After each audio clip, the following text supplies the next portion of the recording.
Veg kurma செய்ய போகிறாங்க. அது எப்படி செய்யலான்னு பார்க்கலாம் வாங்க. ஜார் எடுத்து வச்சுக்கலாங்க. 25 சின்ன வெங்காயம் சேர்த்துக்கலாங்க. அடுத்து 2 தக்காளி போட்டுக்கிறாங்க.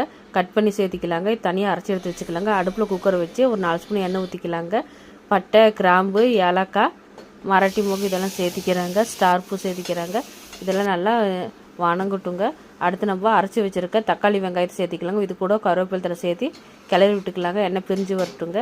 இது கூடவே இஞ்சி பூண்டு பேஸ்ட் 2 ஸ்பூன் சேர்த்திக்கிறாங்க. இதையும் வணக்கிக்கலாங்க. குழம்பு மிளகாய்த்தூள் 2 ஸ்பூனு, மஞ்சத்தூள் 1/4 ஸ்பூனு, மல்லித்தூள் 1 ஸ்பூனு, மிளகாய்த்தூள் 1 ஸ்பூன் போட்டு நல்லா வணக்கிக்கலாங்க. எண்ணெய் பிரிஞ்சு வரட்டுங்க. நமக்கு தேவையான காய்கறி போட்டுக்கலாங்க.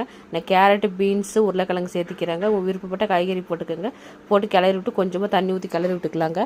அரை ஸ்பூன் உப்பு போட்டுக்கிறாங்க. காயிலே போட்டு நல்லா வணக்கிக்கலாங்க. அரை மூடி தேங்காய் எடுத்து ஜாரில் போட்டு சோம்பு 1/2 ஸ்பூன் போட்டு அரைச்சி குழம்புல சேர்த்திக்கலாங்க. குருமாவில் சேர்த்து நல்லா கலந்து விட்டு 3 விசில் விட்டுக்கலாங்க. நமக்கு சுவையான குருமா ரெடி ஆகிடுச்சு பாருங்கள்.